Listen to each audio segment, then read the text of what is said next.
Welcome everybody to another episode of Unleash the Six. My name is Cam. I'd like to, welcome one of our new guests that we have. It's a new face, Fiona. We'll get a chance to have her introduce herself. So it is a couple of days after Christmas. So Merry Christmas, everybody. Hope everybody enjoyed their holidays and had a chance to spend time with their loved ones.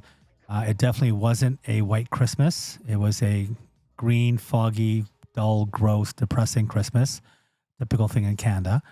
But again, if you had a chance to spend with your family and your loved ones, then I'm sure everybody had a very good time. So we're going to go around the table again and have a chance to introduce everybody. So we're going to start on my right. Hi, I'm Luma. I'm a 2004-year-old vampire. Yeah, that's pretty much it. You sure you're 2004? No, 2004 years old. Yeah. So you were born like in year 19? Pretty much. That's nice. Okay. I was trying to do the math in my head. Did you see the 19. gears going? I'm like, wait, how old would you be? I wasn't. So you doing were basically around when Jesus was around. Right? Yeah. BC, We right? used to hang out all the time. Did you bump into the Big J at any time? Or A few times. A few times? Okay, cool. That's great. So we'll move right along. Yep. My name's Fiona. I'm 33. Okay. I almost forgot. See, it's hard. And yeah, what am I supposed to say? So which city do you live in? Yeah, Tell us. I'm from Brampton. Okay. Tell us about And, yourself. What do you have do 5 with your kids. life? 5 kids. Yes. I Do you know have 4 daughters and a son. Oh, and the ages? Like from what age to what age? The youngest to the oldest. 13, 10, 5, 3, and 1. You look great. My hands are full. Thanks. And what do you do, Fiona? I work at the cannabis store with Cheyenne. So that must help with hot. with having the 5 kids. Yeah. Okay. A lot of weed. Okay, cool. And you're married? No, not married. But with I've been common law Okay. for 9 years, but sometimes things go a little on edge. Okay. Here we are. And it's the same dad with all 5 or No, so I have 2 different baby dads. Okay. Yeah, But one that you're currently with. Yeah. So the younger ones are with him. Yes. Okay. Okay, cool. Moving along to my left here. My name is Cheyenne Hobbs. My social media is at Sam Crow Prospect because I am a huge Sons of Anarchy fan. Shout out to Ryan Hurst. I help. I'm a LAME officer essentially, so I do all the lead educating, administration, marketing, and event coordinating at our dispensary, with the help of Fiona, of course. And pretty much, and I'm a partner in it, which is great. I have 5 dogs now. We have 3. We just adopted 2 more. So now we've got 5. So that's going to be a fun little adventure that I'm going to be posting on my social media. So follow along with how we transition from 3 to 5 dogs. 5 dogs in one house. Yeah. Well, honestly, they was 5 kind of kids, like, 5 dogs. it was one of our customers, actually. She got deported to South Carolina. Well, she didn't get deported. Her visa was expired. The house that they lived in here, it was in probate, so they didn't have to pay rent. Now that it's sold, they can't afford to live in Brampton. So the fiance she met here, she's just is gonna move down to South Carolina where they have family down. She has family down there. But the dogs he's had for the last 6 years are American bull breeds. And their brother and sister can't be separated. One's disabled, one's a service dog to the other, and they had nowhere to go. And so shelters are full. We didn't want them to get separated. And so how well are they getting along with the other dogs? well, we haven't. The first week was going to be actually next week. So cool. we already agreed to take them, but our actual first night's going to be next week with them. So I have a lot of anxiety. Like But you know what? I'd rather a lot of dog poo. But you know what? I'd rather this anxiety than the anxiety of where did they end up. So. Yeah, that's cool. That's nice. Moving along. You ever watch Snow Dogs? Mm-hmm. I have I'm a ideas husky. what you could do with these dogs. I can't watch dog movies. Like dog sled? Yeah, she could start her own Like dog's the team. Depends what type of dog You it could is, get right? Blue and he could pull. Yeah. Yeah, there you go. She's got a I got a husky. husky. See, I would support that. I would watch. Like Get a Nerf ball gun, just shoot it and let them go. Like, Unleash the 6 dog racing. Like, just- So Love it. go ahead, Melissa. Why don't you introduce yourself? I'm Melissa Pereira. You can find me on social media on pretty much any platform. Melissa You can- M. you can look right Pereira. there. Hi guys. Yeah, it's me. I like to dance. I used to teach it for many years. Ballroom dancing to be specific. Fred Astaire's is the franchise that I worked in. Still working it actually come January. Let's see what else. I have a dog and 2 cats, possibly I'm a not talking with your boyfriend here, right? third. Why would you bring it up? Oh, shots I was fired. trying- You said I have Blow the a belt dog. before I you mean, I don't- started. that. Like, Like, I have a dog. So I was like, I have a dog. dogs are loyal, right? They're committed. So my They're dog's very name's dependent. Bruno. He's a nice little 5-year-old, half lab, half shepherd. He's black. I have a black cat. Just to balance it out, I got a white cat. Her name is Mira and Lily. Was looking at another black Look at cat the other day Oreo. though. Crazy cat lady right here. Same. What else should I say? Like, That's it. I And love where do Reese's. you live? What part of the Nothing. GTA do you live in? oh, I live in Hamilton, but I Cool. like to come up here and Okay. hang out with you Halton. guys. Like, Right, Halton yeah, region. that's right. Great. So I wanted to kind of start things off and discuss, I guess, a new bill that's passed, right? Chandler, you're talking about, and they've kind of made some changes to it. So we're talking about suicide assist, right? That was already available in Canada, Correct. but now they've kind of amended the bill. And So do you want to explain what they've done? So essentially, I'll give you just a quick rundown of the legislation. In 2015, the Supreme Court of Canada necessitated the changes in the criminal code to allow medical assisted suicide, essentially. So then in 2016, Parliament passed legislation enabling eligible adults to request this type of service, right? Yep. Then 2020 came. Bill C7 proposed further changes. And this was informed by public consultation. So this is when medical assisted suicide was being started to be considered for people with long-term mental illness. So sorry. So prior to that, who was it considered for? Anybody with terminal illness, so Okay. cancers. So they knew that, Yeah, their so time it's is kind of an coming. unforeseeable future for them at that point, and they didn't want to go through the agony. which makes sense. Yeah, They know right? they're going to die and they're in a lot of pain and grief, and they don't want to put their family It's a through it. physical. Their body's physically going, right? They don't want to watch their But body deteriorate. I think it's a lot more than that. I think a lot of people who decide on that are people who are not, they don't want to put their family members through it, right? I think it's the agony and the pain and the suffering, and It is. right. So it can definitely be, as much as it is, of course, extremely painful for the individual. A lot of people tend to forget about who else that affects. Well, 100%. I Right? mean, even when my mom got sick with cancer, she one of the things she asked me, she said, I don't want this to drag out. And if it drags out, I need you to put something in my tea is what she said. But it was just her funny way of being like, I'm giving you permission because I don't know what to do here. And I don't want to watch you have to watch me. Yeah. So I can completely understand that. So now they've changed the law that's no longer accessible for people who are terminally ill. It is now Being going to be available to people who are mentally ill. correct. And so essentially in 2023, it became live that individuals with mental illness are going to be considered eligible for medical assisted suicide and dying. However, that was March 17th, 2023. But later on in the year, this exclusion was extended until March 17th, 2024 to allow more time for developing resources and considering reports on these complex made requests. So figuring out if they're going to do it on a form submission basis like they do with the terminal illness, or if they're going to be doing it on a case-by-case basis. So, my question would be, you're saying that they're allowing people who have a mental condition, Correct. but let's say if, some individual got into a car accident and became a paraplegic, but is fully functional mentally, would they be allowed? So to- one of the eligibility, which I couldn't find much more further detail on this, but that's one of the eligibilities, you have to have decision-making capacity.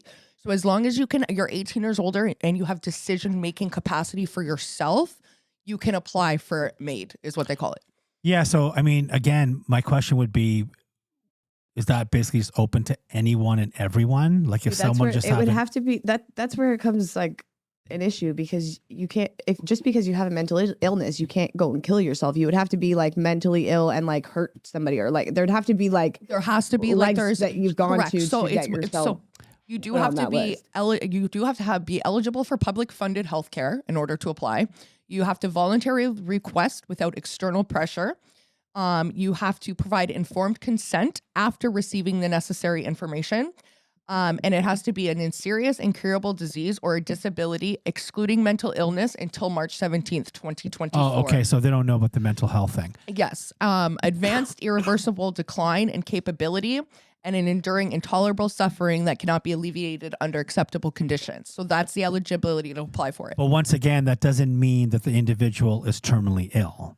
Correct. So somebody could be, having like a severe case of diabetes, they had to get their leg amputated, and now their other leg might be amputated, and It could also, yes. and they're just getting Not worse a and happy worse. way of living. Yeah. It's So, deteriorating. and again, who determines what is a happy way or not a happy way, and where do you draw the line? Well, the eligibility was updated as of 2021, but they are in the process of having to update it again because of the revision of having long-term mental illness. Yeah, I mean, because, so imagine if you are an individual that has some kind of a physical disability, whether it's because of, like I said, diabetes, for example, do you need to, go full on rage and have these episodes, and then from there that gets documented, and now you're open, the So door you- open? You know what I mean? Like, Yeah. I'm just trying to figure out if, okay, so you've got a physical ailment, you then go see a doctor, and the doctor's like, no, you're not terminally ill, you're not going to die, but I know you're in pain, here's some pills, and you're going to deal with it as you go along. And this person's like, no, I don't want to live anymore.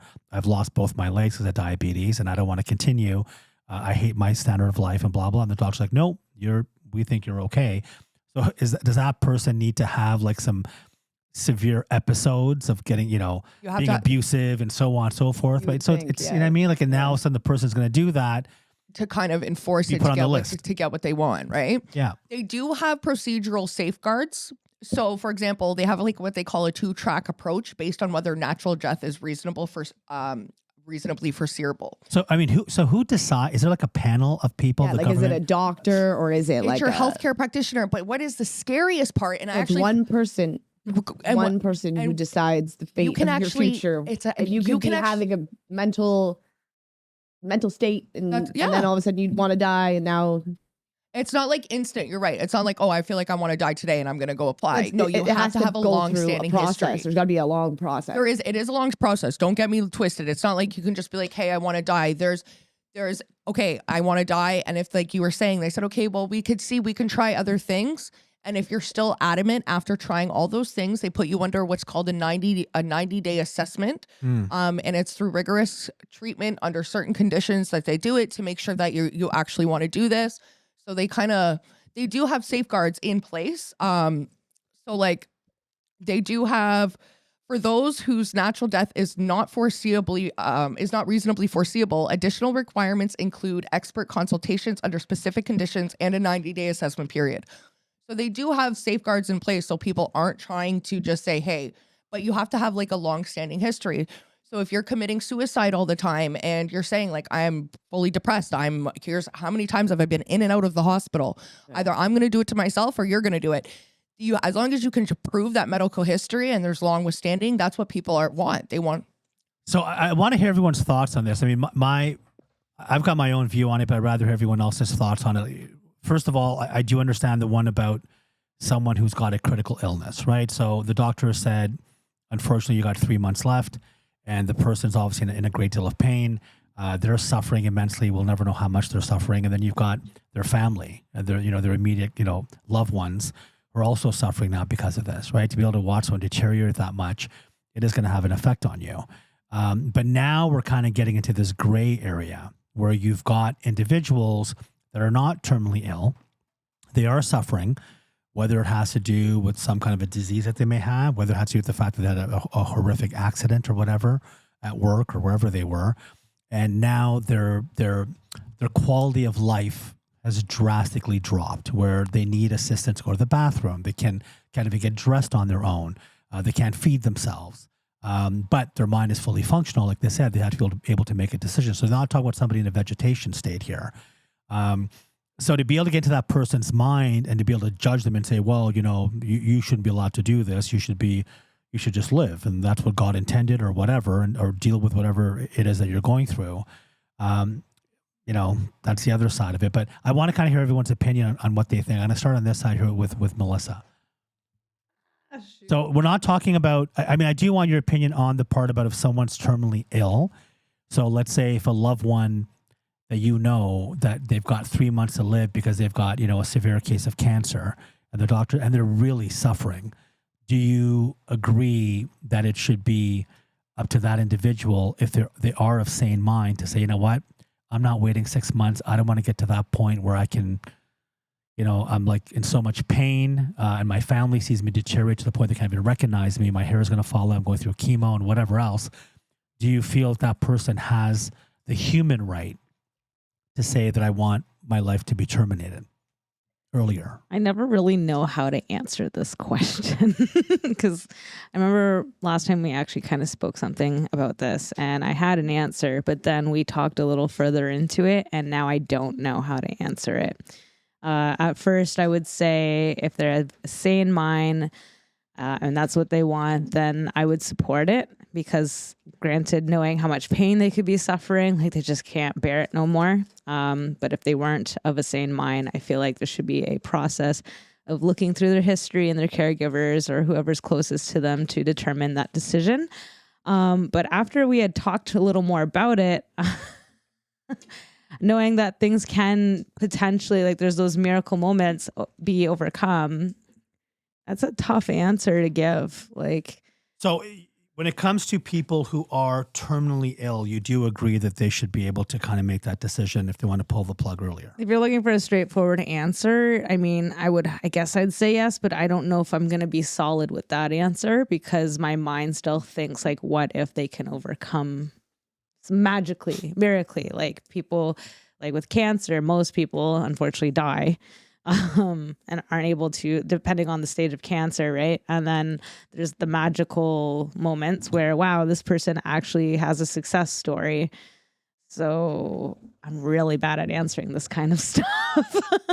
Kind of like pulling the plug on someone who's in a coma, but then to find out they could have woken up a week later. Exactly. Not a week later, like, Yeah. 10 years or But 15 years later, whatever right? amount of time later, right? So you're saying that if someone is terminally ill, that you still are on the fence on whether or not that person should be allowed to say, I want to schedule a date and, check out sooner. Maybe there should be a difficult process, I think, to determine if that is truly what they want. Mm-hmm. If that seems Well, I mean, reasonable. so what kind of process would that be if that's what they truly want? I mean, if they're saying it, what more is needed to be said? If the person's saying, the doctors told me I got 3 months. I've done chemo for 5 years. My body's deteriorating. I'm sick and tired of the crap I put my family through. I'm not going to get any better. I'm done. I know I'm going to die. I'd rather just die now gracefully, where I'm actually still coherent and I can spend quality time with my family and plan a day, and then kind of be done. So but what you're basically saying is that there might be still, There's a little hope, a little Yeah. faith. okay. I agree with what you're saying. mean, I okay. get what I you're do- saying. I I do get agree it. with I that. totally get it. Okay. I must So- be cold then because I just think that I would just be like, So- if you want to go, then go. Let's move on I'm now that way to The too. world Yeah. just has so many people. let's move Right. on to Luma. Yeah. Luma, what are your thoughts on this? So we're talking first just strictly about the part of if someone is critically ill and the doctor told me you got 6 months to live, do you feel that that individual should have the right, the human right to say, you know what, I'm done. I want out in a month. And, these are my reasons. Because that already exists. That law does exist. And a person who is critically ill can do that. Do you agree with that? Well, this might sound a bit insensitive, but when a horse breaks its leg, you shoot it. It's kind of a similar situation. Like if there's no quality of life and like it's estimated that you're going to die soon anyway, then You can't fix Maybe. the horse's leg though? No. Really? No. I didn't know this. No, you guys are all wrong on that. Sorry. You can fix the horse. I'm not actually sure So because now- it's just an expression. I'm really but, happy like, you said this because this kind of opens up another Starts door, up- right? So what happens is that initially, especially race horses, when they break their leg and so on, they'd go to the glue factory, right? You know that, right? Horses turn to glue. I think. So now Oh. what's happened is you've got individuals that are trained and they're almost like horse whisperers. What they actually do is they bring this horse back to its natural health. I'm not saying it can run again the way it did before, but it's no longer a broken horse. It can carry itself. It So can- is that well, it like cannot carry itself. homeopathic? Is it like a homeo?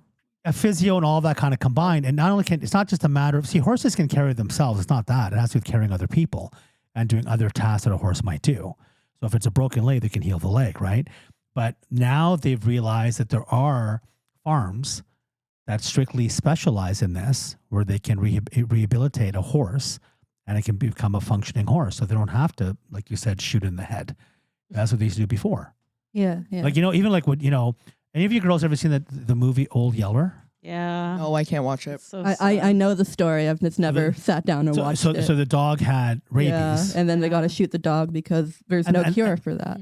Well, I mean, Is now there? I think there's shots that dogs can get to prevent true. it, right? But once So- you have it, you can't undo it, right? But see, the broken horse thing is a really good point, because from, what we've known is, okay, if the horse, breaks its leg, you kind of shoot it. But now you have this other side now where you actually have people who are compassionate enough to spend time with the horse Yeah. and, not only give the medical treatment, but also the physio as well to ensure that the horse recovers and then the horse becomes functional. How come that was never a thing before? Yeah, But I'm that's- wondering that as well. But that just has to do with just, us human beings, we constantly Well, evolve. it's kind of the same with pets. I've never had to do this, and I hope I never do have to do this. But like, if my cat was really in pain and was going to die soon, I might consider doing that with the vet. It's similar thing, but just with animals. Mm-hmm. Yeah, listen, if your cat's got like some what's it called? FP something. It's like feline cancer. Yeah, Right? cats can get cancer too, You which is can't. so sad. I had a cat, and there's no cure for it, right? So it's gonna die, and it dies very quickly, and it shrivels. It's horrible, right? I So they think for put it me, out. it's just like if their quality of life is just going to be filled with misery, then they should be able to put themselves out of their misery. Okay. That's how I feel about it. I But guess you make a good point. like, it's not if- that black and white. Like I when I was born, I was considered like a medical miracle or whatever. Like they thought I was going to die when I was born, and I didn't. So personally, I wouldn't do it. But if I saw someone who, But imagine if your parents had the right at that time to basically have an assisted suicide. You're a baby. The doctor said this baby's going to die in 3 months. It's suffering. I have a question and the though. parents pull the plug, and then all of a sudden, with another baby, the same thing. They said the same thing, but the parents said no, and the baby survived. Okay, but you're using like animals as an example to answer this question. It's like, okay, but these animals, would you consider them a mind that was sane or a mind that couldn't communicate? Because at the end, we're still making that decision for them to put them down. What if they were able to communicate like, guys, there is a way to heal my leg and you don't have to shoot me and I can still be useful. yeah. Like, I'm just saying, No, like but I in know, but- critical things, like where like but the sorry. only option they have is misery, then they should be able to put them out of their No, misery. Melissa, to what you just said, But again, if there's any chance that they can get you are better, now, then they should. No, based on what you just said, you're agreeing to assist suicide because the human being is saying that, yes, I don't want to live. I cannot be helped. I want to die. So if the The animal said reality that, you do is the that same if they thing. really want to die, they'll just kill themselves anyways. it doesn't mean I'm agreeing. I'm You know what I'm just saying? If kind the of animal was able to outside of the speak and the box. animal said, you know what, I was a thoroughbred. I want every single race out there. Now I'm crippled. I'm not dealing with it. I'm done. Mhm. So you'd agree, right? So you're saying if the animal spoke and said, no, I don't want to. So the same for the human. If the human speaks and says, I'm done. I don't want to fight this fight. Mhm. I'm sick and tired of it. I feel like I've seen nature documentaries where, like, if one of the animals is like about to die, sometimes like the mother or the father will just eat it to take it out of its misery. Really? That's true. My rabbit did that. Yeah, Well, like rabbits don't eat the babies. Yes, they do. No, they do. They- Not they because the can. baby's suffering. I had a Sometimes for rabbit the and she smallest ate one, her yeah. babies. Yeah, I literally watched it I've happen. heard of like cats eating the kittens, don't My they? dog. Well, that's why I got loyal. Her mom tried to eat her.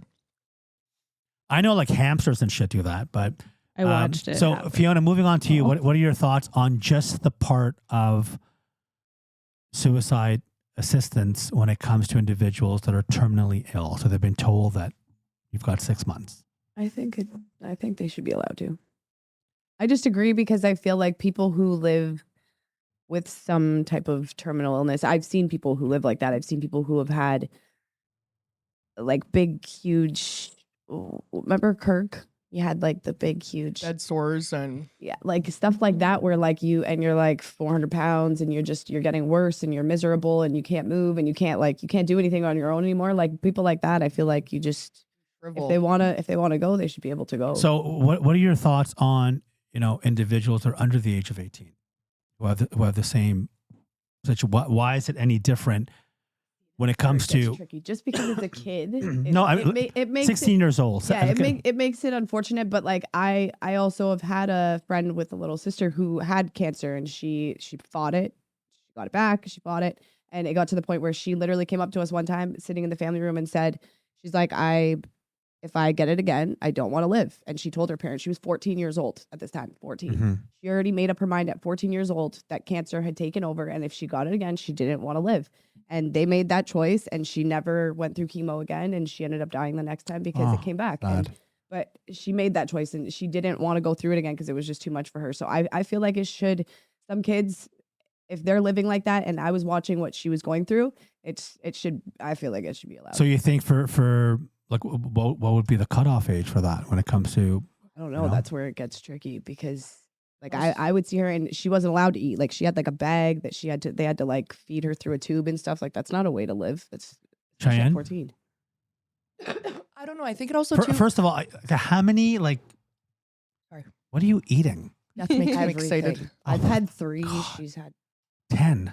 Is Or that 15. bag empty? Okay. Almost. There's 2 Stop. left. Don't look at my graveyard of wrappers. So Cheyenne, what are your thoughts on just the part of assisted suicide, which already exists? Honestly, like I watching my mom go through it firsthand, I do agree that if with the terminal illness side, my mom got diagnosed at stage 4. It had already spread to her liver, lung, lymph node. It was gone. And I watched her. The doctors told her she could try chemo, but the chemo would be so strong. If that didn't kill her, the cancer would take her out shortly after. She decided to do a round of chemo. And then after that, she was in copious amounts of pain. And she's like, I'm not doing this again. So I could kind of see 100% if she had that opportunity. Yes, I would definitely I would be okay for it. But I guess it also too, like when it comes to the cutoff for the age, I guess it also depends on the maturity of the child, because I hate to bring up your kids, but your kids are only 3 years apart, her 2 oldest, but the maturity levels are a world away. So someone like her oldest, I could see if that was like making that decision. Yeah, I could trust it. But if it was something like her second. I mean, again, who's to make that judgment call? So one thing you said earlier about your mom getting to stage 4, right? Yeah. My niece had stage 4 cancer, and the doctors told her that she's done. Like they'll keep trying the chemo, but at this point on, it's just on a decline, right? And she beat it. Really? And not only did she beat it, the doctors also told her that she would never be able to have a child. That it'd be completely impossible for her with the amount of chemo that she's gotten and so on and so forth. And then she had a child. So I kind of agree in a way with Melissa as well, too, that I feel that, I cannot be an individual to decide on what's better for someone who's suffering. I don't know, what they're going through. However, if you have hope and you have faith, it kind of almost takes away having that now, right? Like if everyone says, oh, don't worry, things will get better and blah, like what's the point of all that shit, right? I mean, if in this circumstance where hope and faith is needed the most, Positive and energy. you're like, flush that down the toilet, we don't give a shit. How can you then apply that in other areas of life? Oh, don't worry, your relationship is going to get better, your job's going to get better, or don't worry, your finances will get better. Have hope, have faith. And those are all like really small things compared to life and death. But now when it comes down to a matter of life and death, because science, doctors have said, you're done, you're going to die. I'm not saying they're wrong, but they're not always right either. Right? I mean, some diagnoses, They still know almost nothing about the human brain. they don't know shit about a lot of There's stuff. a And they thing constantly where change. the doctors also like to give you the worst case scenario over the best case scenario as well, in case you were to actually die. Right? I feel like So- anyone who actually did that would feel like a bit of pressure from their doctor, like get out of this bed, basically, like not directly, but they'd basically be like, oh, we want this person to open up a bed for my next patient. You know So what? You're let's just- 1,000% right. My sister passed away because of cancer. And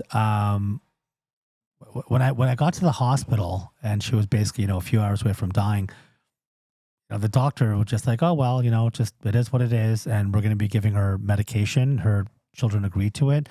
That's going to speed up the process. And I was like, what? Like, there was no empathy really there. There are like, I think it's called, I'm sure you girls have seen commercials for the Canadian, they're called the Cancer Centers of America. Yes. So the Cancer Centers of America are privately owned. And even in Canada, they have them. And it costs like, I don't know, An arm and a leg. 50,000, 75,000 a year. And they have a huge success rate because what they say is, and I know because a lot of people in my family have had cancer and some of them unfortunately have passed away. A lot of what cancer is about is mental. And if your mindset is extremely positive, a lot of people beat it. A lot of people do. And that's what these cancer centers do, is that they've got a team, they've got a system that's down-packed, and they have an environment that they create all of their centers, and they just replicate it. And it's just positive reinforcement. I'm bigger than my cancer. I can beat my cancer. My family matters more, blah, blah, blah, and I'm going to beat it. And it's psychological, a lot of it, right? And they don't know why with some people the chemo works and with why some people it doesn't, or what level, right? My mom passed away and she had cancer, and this is years ago. So during that time, chemo was literally, they were using people as guinea pigs. Like, I'm not kidding. Like they had no fucking clue how much they were putting in. They're just trying different things. And the people who were terminally ill, it was just like a fucking hamster for them, or a mouse, like an experimental thing. Let's see what's going to happen if we do this. Let's see what's going to happen if we're going to do that. And they even told my dad at the time that, your wife's got like 10 days and she's done. And my father said, he said, okay, what are the options? Say, well, we'd like to keep her here in the hospital to do tests and so on, or you can take her home. I said, I'm not leaving my wife here to be a guinea pig. He took her home and she lived 3 months.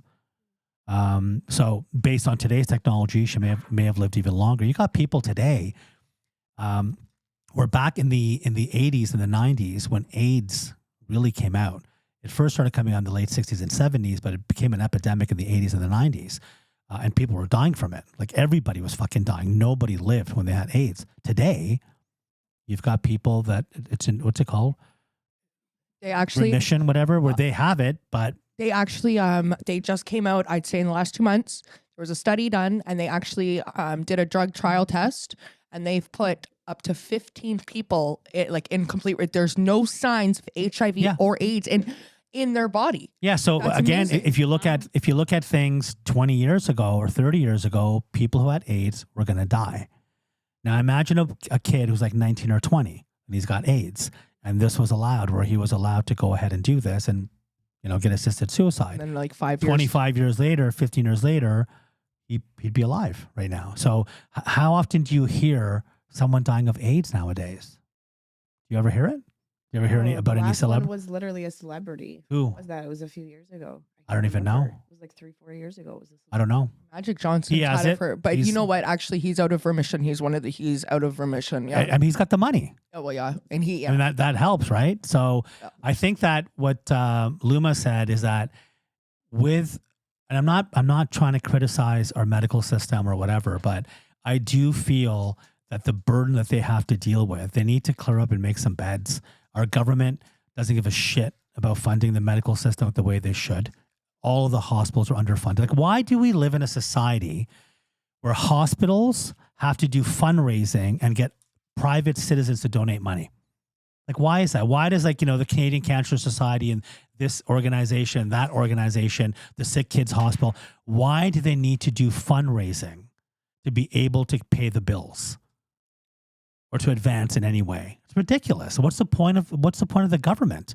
Why do we need to busy fixing roads. why do we need to have charities that have to raise money for people who are living unfortunate circumstances throughout the world, right? Like, you have UN Refugee, you have UNICEF, you have all these charities that collect money from us, private people donate to help people who are suffering throughout the world. Why aren't the governments doing anything about it? But then whenever there's a big catastrophe, a tsunami, all of a sudden all these fucking people, these countries donate hundreds of millions of dollars. Only 2% of the money actually goes anywhere. Yeah. Like, you guys remember when Haiti had the tsunami, right? Yep. So the Clinton Foundation raised, and I'm going to I might be off with the number. They raised over $100 million. Okay. Guess how much money went to Haiti? I'm going to say Almost none. Like less than 5%. I'm going to say 100,000. And the rest of the money was admin costs. Yeah, I was going to say, because even when you donate to, say, To all the anybody workers. but Ronald McDonald, Fiona, even just when, talking to your mic. Can't hear To you. all the workers. Yeah, so you're right. So what happens is the workers they have are like NGOs, right? So these NGOs went to fucking Haiti. They flew business class or first class. They stay in the best hotels, had limos to pick them up. So each NGO was costing like, 7, 8, 10 grand a week just to keep them, just to keep them there. That's And it's like, insane. yeah. So again, when it comes to helping those who need help, I don't really feel that our governments do enough for them. You look at what happened in COVID with the impact on retirement homes. I mean, how hard was it to protect people? Give me a fucking break. They're already confined. So there's no worry about a lockdown. They're already in the retirement home. Like, it's not like us where we're free birds. We're going to leave and go socialize. They're in the retirement home 99.9% of the time. If their family comes to visit, they go sit on a bench. But they're not going out shopping, and they're not going to ice skating and watching a movie. They're in the retirement home. So now you seal it up. You have, you have a system set up. When nurses come in, they got to be tested, blah, blah, blah, blah. But the amount of people that died during COVID in Canada in retirement homes is sickening. I can attest firsthand to this, because my grandmother's nursing home, and my dad, granted, pays a lot of money out of pocket for this thing. It's not, she's in a boutique thing. He made sure she was at least well set up. But this is what killed me, is during COVID, they had, when you first walk in, it's like a little table booth, and they have COVID tests set up there for you that you have to do, right? And there's a nurse's station, but there's no one at the nurse's station. Mm-hmm. So I would count so many people just walk in and they wouldn't do the test, even though there's a sign up showing the instructions. Walk right by it. And honest to God, my uncle was probably one of those people. He would walk, and my dad had to tell him a few times, you cannot do that. Like, there's elderly people in there. It's people like you that, you know what I mean? The nurses aren't always at their stations, right? Yeah. They're doing it based on a trust system. But my argument is, if each individual person is paying almost $5,000-$6,000 a month to live there, yeah, right, I would have a nurse sitting there doing the COVID test for people as they're coming in to secure it a little bit tighter, like put a little bit of a seal on it. Are you kidding me? And then my grandmother was getting confined to not even the nursing home, to her room. There was times where she wasn't leaving her room for almost a week or 2 weeks. They would bring everything to her. You know how exhausting that is? That's like worse than prison. You know what else is a really bad thing that happened during COVID is you guys know what PSW workers are, right? Yes, Yeah. personal support workers. So these are the people that they were hiring that were working these retirement homes, and they were making pretty much minimum wage, and they had to beg and fight to make like an extra $1 or $2 an hour. So they're underqualified. Most of them were immigrants, people who couldn't find a job. These people were working hard. They were being physically abused by the elders, being thrown up on, having shit thrown on them, being sexually abused, their stuff being stolen. And all the government had to do was subsidize their wages by offering an extra $10 an hour, let's say through the government, through a program. And now what would happen is you get better qualified nurses who'd be working, and you'd have more people who'd be attracted to the position. So most of these retirement homes were hiring incompetent people. Now, when you look at these retirement homes, they're all privately owned. One of the largest chains of retirement homes was owned by one of the Canadian teachers' funds, which is like worth billions of dollars. Sorrento? And so I forgot the name of it. Sorrento. So they own like 50 or 60 of these retirement homes. And when an auditor's report was done on these, it was just the auditor, the auditor who did a report on them blasted them in regards to the condition of the homes, in regards to, the way that people were being trained, in regards to the protocol that they had set up, like you said, about people actually walking in, about visitation and so on, how it was being handled. Pretty much every retirement home had a different protocol. So it wasn't even something set up by the government. You see how they controlled all the banks and the stores and the restaurants and set up all these strict rules? There was nobody enforcing any of this shit when it came to the retirement homes. So it was almost like these old people were a burden, and they're not really paying taxes. So if they go, they go. Who gives a shit, right? They weren't really that big of a concern. So I feel that when it comes to the advancement in medical science, again, I'm not saying this involves everybody, but if someone has a certain kind of illness and it's not terminal, for example, and they can survive with medication and so on, that who knows, 2 years from now, 3 years, 5 years from now, they might find a cure for it. Or they might be able to come up with some kind of a medicine that's going to end up making their standard of living a little bit better, and they can cope better, right? Another thing as well, with a lot of these people is they need therapy. They need counseling. They need to be taught coping mechanisms. They need to be given love and attention.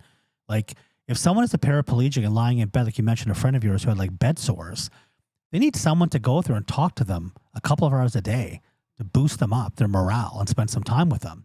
And that should be funded by the fucking government. Like, what's the point of having a government and the type of country that we live in if the people who need it the most are disregarded? Like, who gives a shit? If the family can't afford to put them in a great home, fuck it. They're going to suffer. They're not going to get the proper medical treatment or the mental attention that they require. They die, they die. Actually, you know what? Fuck it. Forget about they die, they die. We're going to make it easy on you. You want to die? Sign this, and we'll just pull the plug on you. And that's kind of where I feel it's like, is it the government's way to just, I'm not saying make it easy, but like you said, it's just a cop out.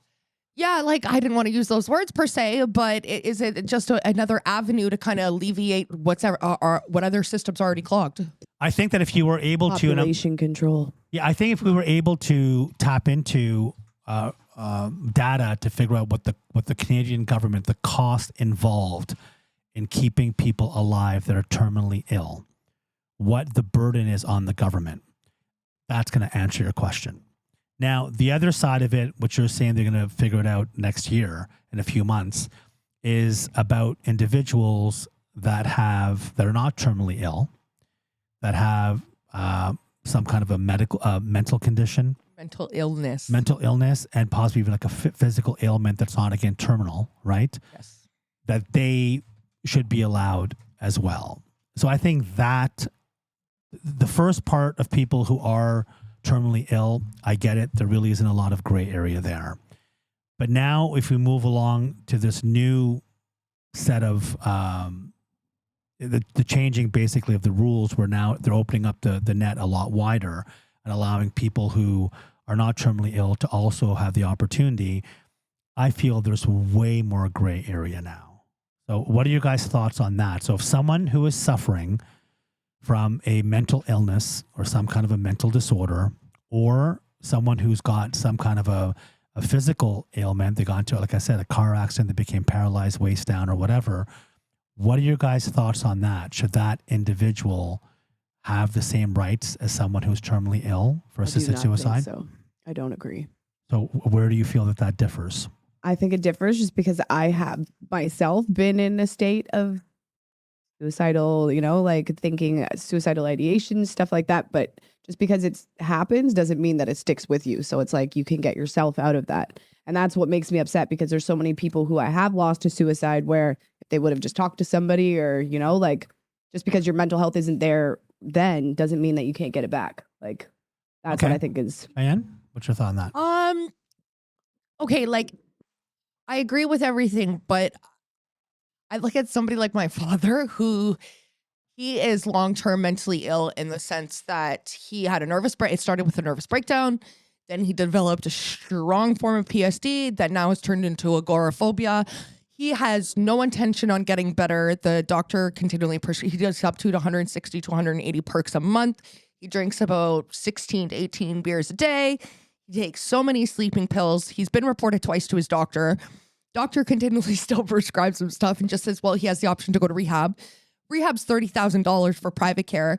He is not covered by his insurance at work because he's on long-term disability for work, but his insurance company doesn't recognize addiction like that, so they don't cover it. Sorry, you're saying he's taking 160 to 180 perks because he takes his prescription, and then he got his girlfriend to go to the doctor, and she had a heart condition. So he's taking like almost 6 a day. He's just borrowing them. Yeah, there was a time, and I hope this never gets there, but whatever. This will teach you your fucking lesson. There was a time where, because my stepmom had to hide his medication. Okay, I shouldn't talk about this. Okay. So you've already opened up. I already opened it. Worms Sorry, at this Dad. point. Yeah, she had to hide his fucking medication on him. And then because she's elderly, she forgot where she hid the medication. So addict behavior comes out because now he's panicking and he's realizing, fuck, now I'm not going to have pills till I get my prescription in a few days. So now he's panicking. I'm in sobriety.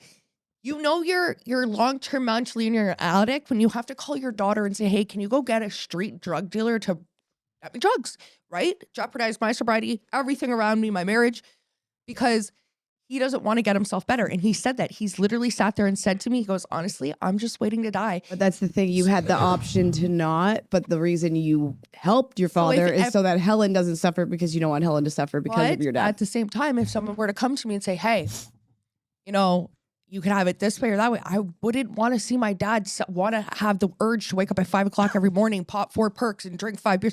So you agree then that with this case by case basis, yeah. When my dad hasn't changed in the last 10 years. I don't think after he lost my mom and kind of shit went down. Like, he's got a great girlfriend, and I think that helped him for a time. But I don't think he grieved totally properly. I think he masked the grief with a new relationship, and then he kind of started going through the grief. And I think that was hard for him to deal with. So it all kind of, and plus I had an incident where someone tried to kill me and then my heart stopped. So he got a phone call at work that I was in a coma. So he had a nervous breakdown at work and that didn't help what he was already going through with my mom. So it all kind of added up. And when I take a step back, it's kind of like, how much and how long is it going to take for him to get back to where he was even close to where he's at? And does he even want to do it? No. So Melissa, what's your thought on this one? So, we talked about, assisted suicide for people who are terminally ill, but now we're talking about an example like Cheyenne gave about her dad, someone who's suffering, is in a great deal of pain. They're basically addicted to pain medication. They have anxiety because they're worried that their pain medication is going to run out. Their family is obviously dealing with this and grieving with it. It's taxing on them. What are your thoughts on that? I'm sorry. I just love that Cameron repeats the whole thing for me specifically. I kind of realize that you might be to make sure you're here still. Your mind might be somewhere else, thinking about your dog or something like that. So I just love it. It's great. Am I and also just in case someone just kind of fast forwarded what we're talking about and they get to you, like, what are we talking about now? Oh shoot, this is great. Wow. Well, my mind likes to think that, like, in a perfect world, we could all live as a community and just support each other, and everyone will be happy. What's with all these women wanting communes? It's kind of like Teletubbies. Right before she came, right before we got into the parking lot, she's like, I just want to win the lottery so I can help all my girlfriends who are with assholes to just live on a little commune together and fuck all the men. And we'll just grow our own vegetables. I'm like, what is wrong with Did you? you see that meme or that picture thing where it's like normalize people living together with their friends in like huge houses, and we start our own farms. This is why. This is why before I end up directing the question to Melissa, I explain the whole thing, because Melissa goes off on a tangent and now she's talking about some cult that she wants to start. So back to my earlier question, what are your thoughts on people who are suffering with a mental illness or possibly some sort of disability, and they are not living the quality of life that they want to? Should they be allowed to get assisted suicide? Am I slow, guys? It's a joke. You're laughing. That's a separate podcast. People think I'm slow. The short bus out there isn't for you? Just tell me so I'm aware. That was good. Oi. Okay. I once again I'm bad at answering mental health questions because it's a touchy subject. I'm going to have to agree with you because it's a totally different thing. But at the same time, though, I'm having a hard time agreeing with you because I'm hard agreeing with myself after her story. Some people are just crazy. I feel like my mind is not stable after being on this podcast. Honestly, it makes me have to reflect a lot. I have a journal. I have to go home. I'm sorry. I think it's opposite. Your mind is more stable since you've joined the podcast. Luma, I know you're playing solitaire by yourself. Well, that's what solitaire is, a game where you play with yourself. So what are your thoughts on this? Do I have to explain it again, like with Melissa? To make her feel better, do it. So do you agree with people who are not terminally ill and they're suffering from either a mental condition or some kind of a mental disorder, depression, whatever it may be, and they're suicidal, or someone who's physically suffering, not a critical illness. So they could have, God forbid, gone to a car accident and now they're paralyzed. So it's just physical, not mental. Both, but it's not. Neither one of them are terminal. Like, it means that the person could have had a stroke and now half their body is paralyzed, and the doctor said you're going to remain like this for the rest of your life. And the guy's like, "Fuck that! I want out." Should he be allowed to make that decision? Why do you say no? Because life isn't just about like how you look or how you function, really. It's just like mindset is a lot about it. And even with Cheyenne's dad, I know that if he actually got institutionalized somewhere and got help and had like nurses actually making sure he's like on a proper medication schedule and going to therapy every day. But who would pay for that? There are some government programs, but they're difficult to get into because our government doesn't have enough mental health professionals that aren't owned by like a private thing. So like the actual ones from the government have like 5-year waiting lists, and a lot of people want to die before that. Yeah. So how do you feel that differentiates from an individual who's terminally ill? Because you're saying the quality of life might not be the type that you want, and mentally or physically, but that doesn't mean you should give up. Therapy has been proven to make like people better. That's like it rehabilitates them.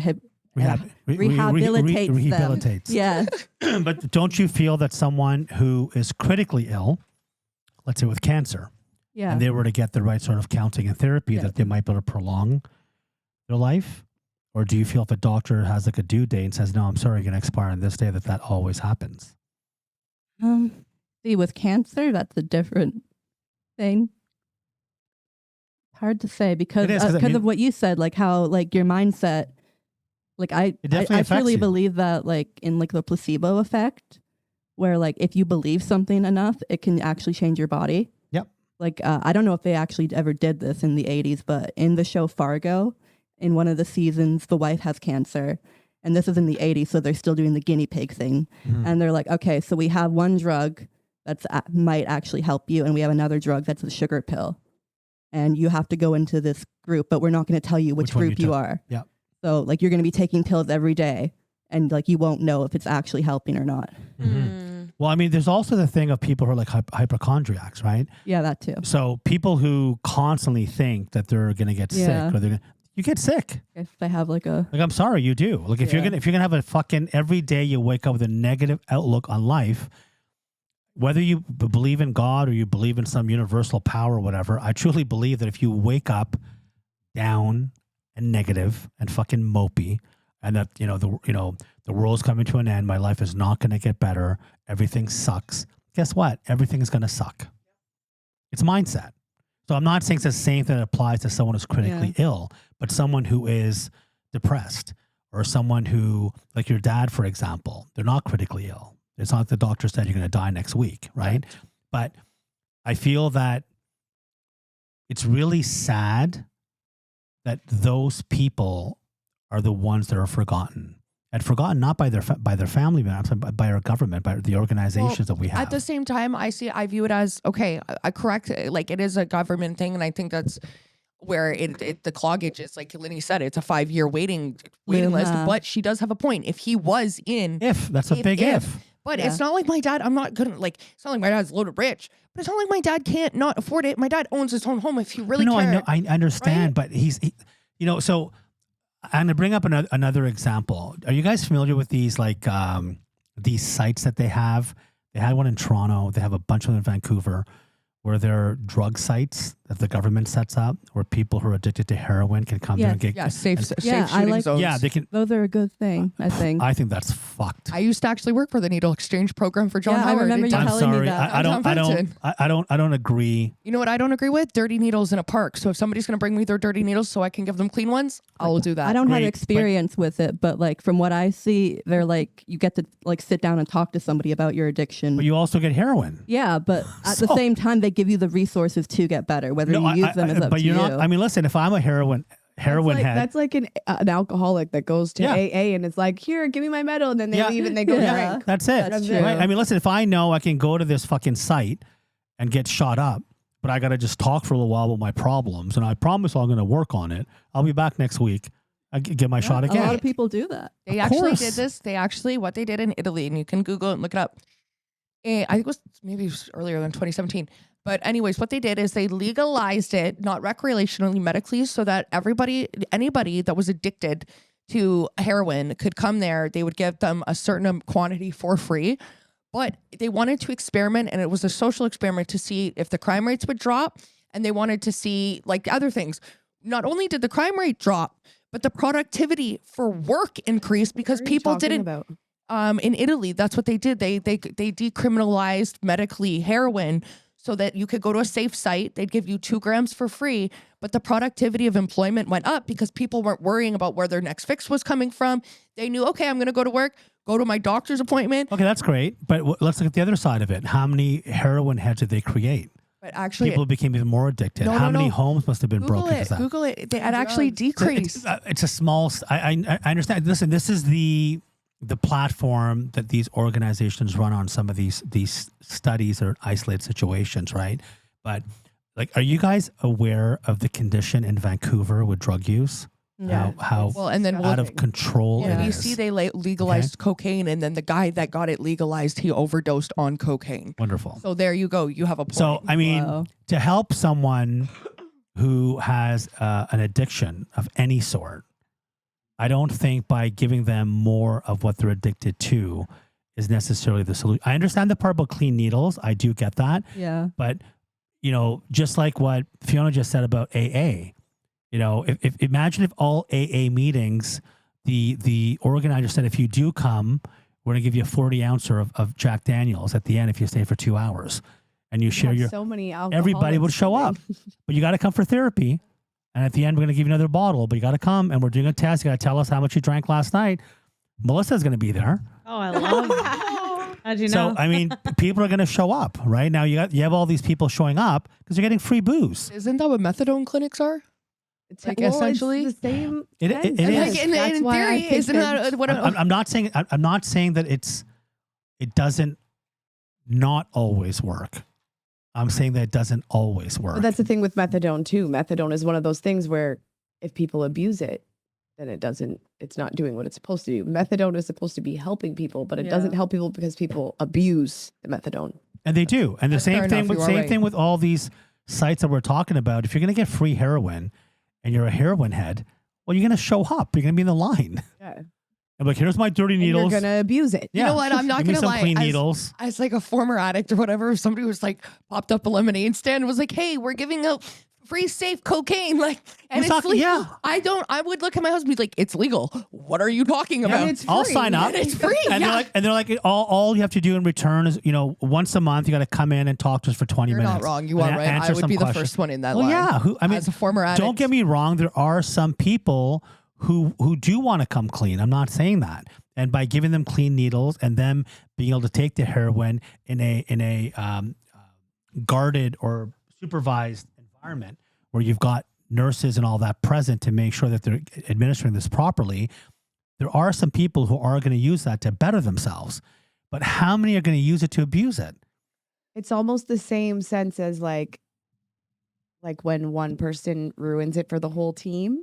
Mm-hmm. One person ruins it for the whole team. Well, how many And then people? you get SOPs put in place. Imagine how many people who must show up at these sites just as a one-time thing, and then they get some free heroin, and 2 days later they overdose Yeah. because they got the fix that they needed, and now they're Exactly. craving it again. Now they get a bad batch, and they fucking die.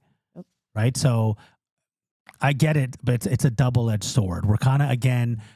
I really dislike it when you have people who have this absolute view that no, it does work, and if you don't, you're a fucking devil. Like, fuck you. There's two sides to it. It is. You're I right. get it, one side, but don't fucking throw your bullshit. I think at it also. me, I think it also too you know? depends on like the demographic in the Oh, it's sense that like, controversial. and I know this is like a little bit far off topic, but like if you're in an area that's more religious based versus an area that's more technology based, or like crime based, crime or based, whatever. like I think that also matters. Like I was reading a documentary about these pain. It's on Disney. It's about these pain medication clinics that were popping up all over the U.S. for like bad backs, like pain medication. But it's when the oxy and the perk epidemic was like booming. So you could literally just go there and it wasn't an actual doctor. It was literally like these pain pens and it would Oh pain. yeah, It I was saw these that on two Dr. Phil. Yeah, it was these two brothers that like set up all these clinics Well, and do you not know And they who? also sexually assaulted some People, clients. Do you yeah. not know, like Purdue was the pharmaceutical company that created all of this, right? So they would have doctors in the U.S. that they'd pay more money to as long as they kept people, on the prescription. Yep. And they got busted for it. And they had to pay like a little tiny fine and they made billions of dollars Yeah, off it was of a this. tiny This is fine just, compared to so, and this is a pharmaceutical company supposed to be helping people. So that's the other side of it that they hide, right? So if you have people that are suffering, they get them addicted to this OxyContin bullshit for pain. Now they're addicted. The doctor just fucking handing out You have free good doctors, prescriptions. you have bad doctors, just like you got good police, you got bad So then police. how, Some police- so again, it goes back to how can people make this blanket statement that no, these sites do actually help? I believe, yeah, it does help some. But I don't believe it helps all. And I do believe in some ways it creates more of the problem. Like creates different problems. You've got a too. fire that's burning and you're throwing fuel into the fire. I Yeah. don't give a fuck if it's contained No, fuel and just measured fuel. You're still putting fuel in the fire. Yeah. Even though it's controlled. There's still fuel going in. And that is going to have some kind of a negative effect, especially to the people who can't help themselves. And I Like, these guess- are addicts. That's We're not true. talking about someone who just does it once in a blue moon. These are addicts. Yeah. They're coming to this fucking site to get free heroin and to get clean needles. So they're addicted to this. It's not like, oh, they're going to come here, we're going to hug and fucking sing Kumbaya for 5 minutes, and then they're not going to want to take it no more. No, that's not going to fucking happen. They're going to Some come of back them again. Some of them, but very few, right? Yeah. But the mass majority who are heavily addicted to this stuff, this was the reason why they started this program. Are you really helping all of them? How well are you keeping in track with these people? You know how many crazy fucking people there are downtown Toronto that walk around that talk to fucking cars and shit, whatever? Mhm. They're like all on drugs. They're messed up. And how many people, who are these that are homeless, that are freezing their fucking ass off? The girls turn to prostitution or crime, or the guys are robbing people, whatever. They have nowhere to even sleep, but you're giving them free heroin. Hey, maybe use that fucking money to open up some more shelters for people. That might help. Like, these rehab centers that they have for the celebrities, you think they're pumping heroin into them? No, that's not what rehab's about. Rehab's coming clean. They're not like, oh, just come here and, we're going to slowly reduce your rate of heroin every day. We're going to give you some good heroin, though. No, they're going to fucking Betty Ford to completely come clean of it, because that's the only way it's going to work. Right? Yep. To be able to cure the addiction, I'm not saying it always, but to cure the addiction, you got to be with them stopping whatever it is that they're addicted to. And tough love tends to work better. So I'm not saying these sites aren't good. It's just that I don't believe that it's a perfect science. It's an opinion. And you have these tree-hugging fucking people who believe, no, we're really doing some good. I get it. But you're also doing bad. Don't tell me you're only doing good. It's a double-edged sword. People with addictions need, in order for them to actually stop being addicted to something, is to be addicted to another thing. What's the saying? Another vice or something So like that's that. why they tell you to do 90 meetings in 90 days. So that every day you go to a meeting, it's like you're trading out one addiction for the other. That's But I think people with addiction, I think the number one thing is that they need self-love.